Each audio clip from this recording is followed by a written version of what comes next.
Hi friends, welcome to the YouTube channel @chemistry knowledge. So in this video we will discuss about what is the average value of alternating current और mean value of alternating current कि average value क्या है, average value of alternating current है वो हम निकालेंगे guys. तो हमें एवरेज वैल्यू निकालना है और वो भी अल्टरनेटिंग करंट या अल्टरनेटिंग वोल्टेज का। तो आप लोग को मैंने एक सबसे अच्छा बेस्ट तरीका बताया है कि हम लोग एक बात आपको जनरल नॉलेज के लिए बताया है कि जो धारा होती है वो dq अपॉन dt होती है, यस कि नो। लेकिन ये इंस्टेंटोनियस करंट होता है, मतलब ये तात्क्षणिक इंस्टेंटोनियस होता है। dq अल्पांश में कि अल्प समय में अल्प आवेश परिवर्तित होता है, यदि समय के साथ अल्प परिवर्तित होता है तो ये इंस्टेंटोनियस होता है। और यदि मैं इसका एवरेज निकालूं तो क्यू बाई टी आएगा, क्यू बाई टी आ जाएगा, मतलब पूरा आ जाएगा क्यू बाई टी। अब आप एक बार इसको छोड़ो, आप इधर आइए, ये का ये बात है I equal to D Q upon D T. मैंने डी क्यू निकाला, डी क्यू ये निकाल दिया।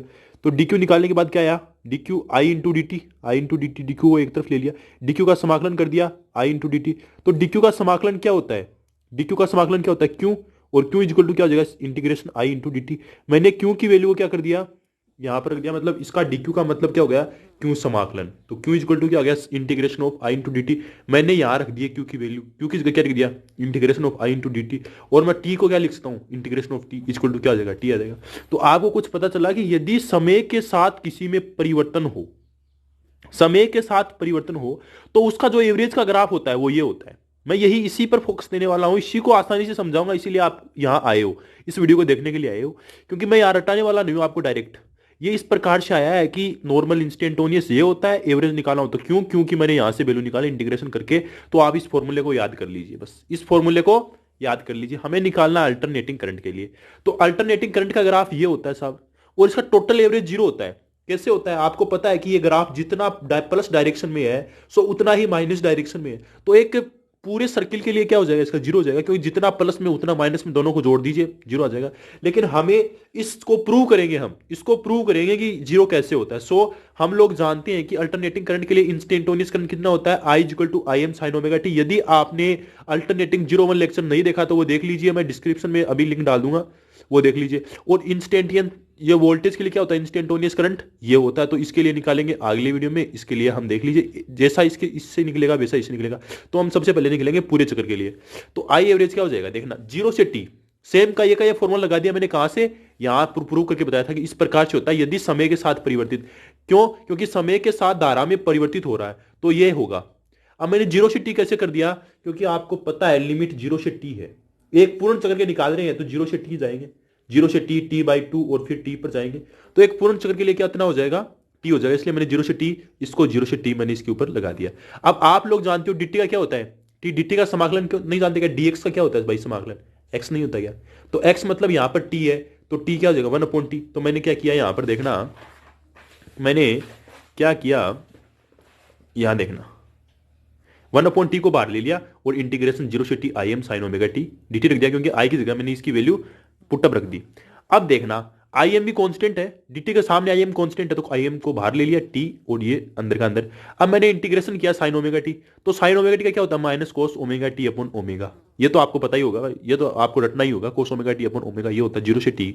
इसकी लिमिट चल रही है बाहर जीरो से टी। फिर मैंने क्या किया, पहले इसको अब अंदर किया कि लिमिट इसकी यहाँ टी की जगह रखा, अगले में जीरो रख दिया। तो यहाँ मैं टी की जगह रखूंगा तो क्या हो जाएगा, कोस ओमेगा टी, माइनस को मैंने यहाँ ले लिया, कोस omega T upon omega minus cos zero कैसे कर दिया मैंने। अब मैं यहाँ रखा क्या, टी की जगह क्या रखूंगा, जीरो। तो ये क्या हो जाएगा, कोस जीरो अपॉन ओमेगा। फिर मैंने अगले में क्या किया, ओमेगा को कॉमन ले लिया, ओमेगा को कॉमन ले लिया, कोस omega T minus cos zero. आप जानते हो कि ओमेगा टी बराबर टू पाई होता है, या ओमेगा बराबर टू पाई बाई टी होती है, तो उससे ओमेगा टी बराबर क्या लेंगे, टू पाई। तो कोस टू पाई की वैल्यू क्या होती है, वन, और माइनस कोस जीरो की वैल्यू क्या होती है, एक। तो यहां पर मैंने रख दिया I M T omega one minus one, minus I ohm T pi, और वन में से वन घटाया तो जीरो, जीरो। तो आई एवरेज क्या गया, जीरो। मैंने ये प्रूव कर दिया कि आई एवरेज जीरो होता है, आई एवरेज जीरो होता है। तो ये पूर्ण सर्किल के लिए हो गया। तो आपको वो फॉर्मूला नहीं आएगा, यदि वो फॉर्मूला नहीं आएगा, मैंने प्रूव करके बताया वो फॉर्मूला, आप यही वही याद कर लेना आपको। अब हाफ सर्किल के लिए देखना, आई एवरेज हाफ के लिए क्या हो जाएगा, हाफ सर्किल के लिए जीरो से टी बाई टू लिमिट हो जाएगी, क्योंकि अब हमें टी तक नहीं जाना, हमें हाफ सर्किल तक जाना, तो इसलिए ये हो जाएगा।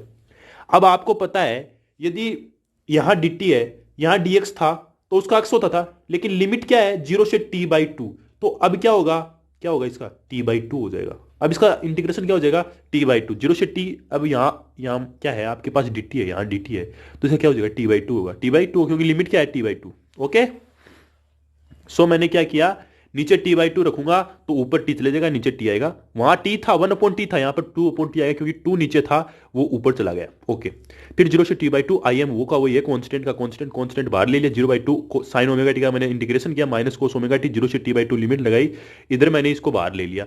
अब आपको पता है कि t की जगह मैं क्या रखने वाला हूँ, 1/t/2, 1/0, तो 0 की जगह रखूंगा कोस 0, 1 रखा मैंने ओमेगा टी है, तो आपको भाई आएगा तभी काम चलेगा ओमेगा t/2। सो सर सही है। तो अब क्या मैंने आई माइनस को बाहर ले लिया था, और अब आप ओमेगा t/2 कोस 0 रख दिया, ओमेगा को बाहर ले लिया मैंने, ओमेगा को कॉमन ले लिया। सो ओके, ओमेगा नीचे से कॉमन ले लिया तो बाहर आ गया।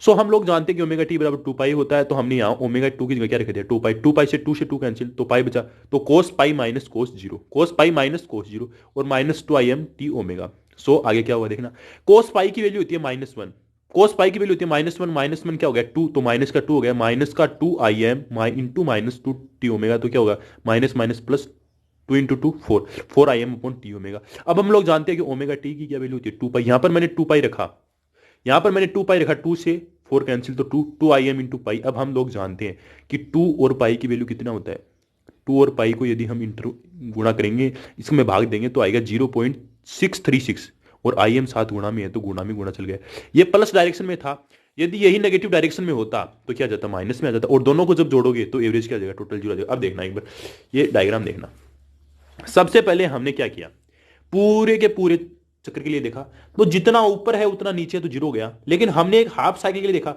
यदि वो साइकिल पॉजिटिव होगा तो उसका प्लस 0.636 हो जाएगा, यदि वो नेगेटिव होगा तो माइनस में आ जाएगा। अब इन दोनों को जोड़ोगे तो एवरेज क्या आएगा 0 आएगा, आएगा कि नहीं आएगा, तो इस प्रकार से। लेकिन गाइस मैं आपको एक बार दोबारा रिवाइज करवा देता हूं इस चीज का, कि ये सूत्र क्या है, ये फॉर्मूला क्या है, कि यदि टी के साथ आई में परिवर्तन हो रहा है तो ये होगा, यानी कि आपको पता है कि I is equal to DQ upon DT होता है, यदि इसका एवरेज निकालेंगे तो Q/T होगा। अब यहां से मैंने DQ की वैल्यू निकाली, देख लीजिए DQ की I इंटू dt, मैंने इसका इंटीग्रेशन कर दिया तो Q आ गया, तो Q की जगह मैंने ये रखा, Q की जगह मैंने रखा इंटीग्रेशन ऑफ dt, और मैं T को ऐसे देख सकता हूं, dx का क्या होता है, T का क्या होता है T, तो इंटीग्रेशन ऑफ dt रख सकता हूं, तो ये फॉर्मूला है। ऐसा आपको कोई नहीं बताएगा, मुझे आशा है आपको समझ में आ गया होगा वीडियो, तो वीडियो को लाइक कर दीजिएगा, इस वीडियो को लाइक कर दीजिए। और आपको पता है कि जैसे इसका निकलेगा वैसे ही इसका निकल जाएगा, क्योंकि प्रत्यावर्ती धारा और प्रत्यावर्ती वोल्टता, alternating current and alternating voltage, voltage रख दो या वहां पर v की जगह क्या, I की जगह क्या जाएगा v का फॉर्मूला रखते चलो।